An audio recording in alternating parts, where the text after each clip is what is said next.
Taylor. Make sure you guys turn your mics on when you get the mic. Lance, can you speak to what he was talking about with as far as the tempo and what you saw when you guys in the third quarter when you did shake it up a little bit as to kind of when you were just kind of methodically trying to drive down the field?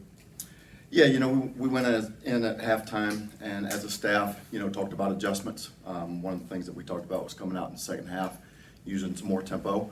And Coach Sat tried to do that immediately, and it helped us move the ball down the field, get some more plays in the second half.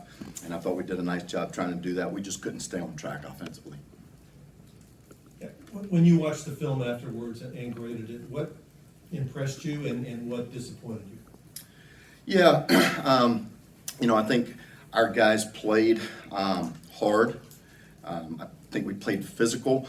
I think, like Coach Sat just mentioned, we didn't always match their intensity and continue to keep that throughout the game. And I think that we just did not finish. I think we had too many self-inflicted wounds. When you look at it just from an overall standpoint, offensively, we would make great drives, we would have opportunities, but we continued to shoot ourselves in the foot and have self-inflicted wounds, penalties, sacks, and turnovers.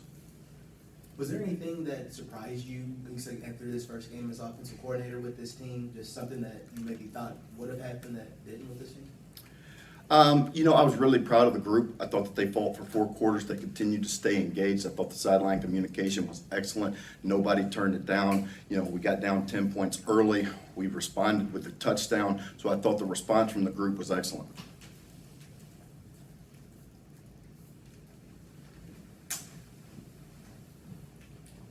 Lance, what did you feel like when you watched the film with Malick and some of the decisions, that he made? Was it, he was 16 to 22, but yet it just didn't seem like he kind of had one of his games.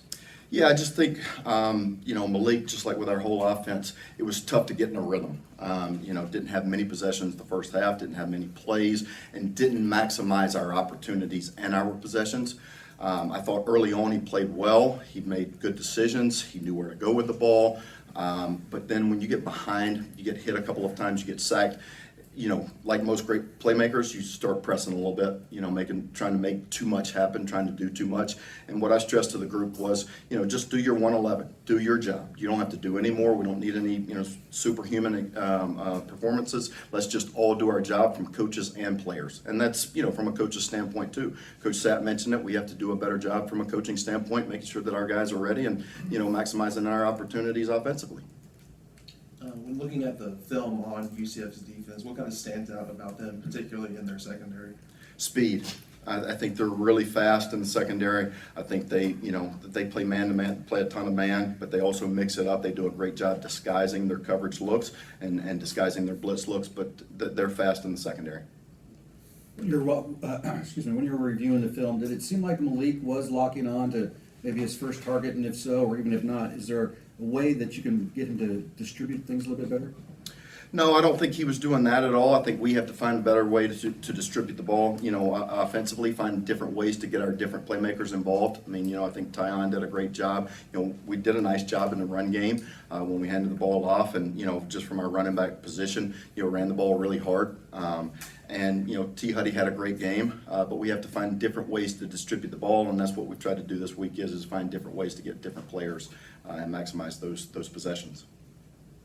Lance, you mentioned obviously UCF has a lot of speed. How do you simulate that and practice that in such a short week?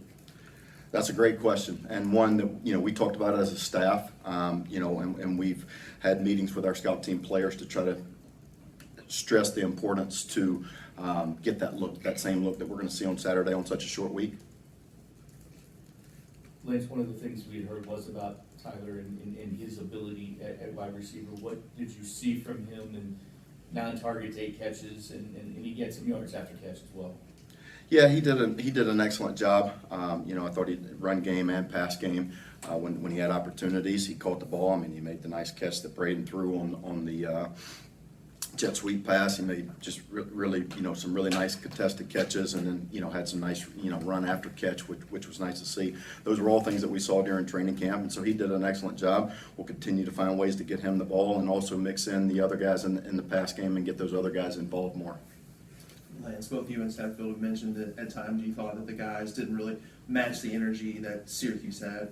Why do you think that is, given all the hype and momentum going into the season? Yeah, let me say this first. I think our guys have had an excellent offseason. I thought we had really great preparation leading up to Syracuse. I thought the focus was there. I thought there was great preparation. I just think sometimes in first games in college football, you have guys who haven't played a ton of football, and sometimes the environment can get to you in college football. You don't have those preseason games to, get yourself ready, and so the first time that you're going out there against somebody else other than yourself, it's live bullets, and it's real. And so it was a tough environment on Saturday night, but we have to do a better job, and I think that that's where you learn and you can grow from what happened. Look, just like in life, sometimes you have to learn more from your losses, and you do learn more from losses than you do from wins. So it's how do we grow and get better from this?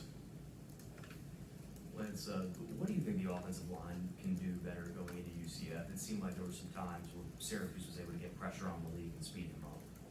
Yeah, I actually thought our offensive line played well, especially in the run game. They came off, they established a new line of scrimmage. And in the pass game, there was some pressure, but I thought overall from a totality standpoint, they did a really excellent job. And that was, after Renato got, put out of the game with a penalty. So we were, moving some pieces around, and they did an excellent job responding.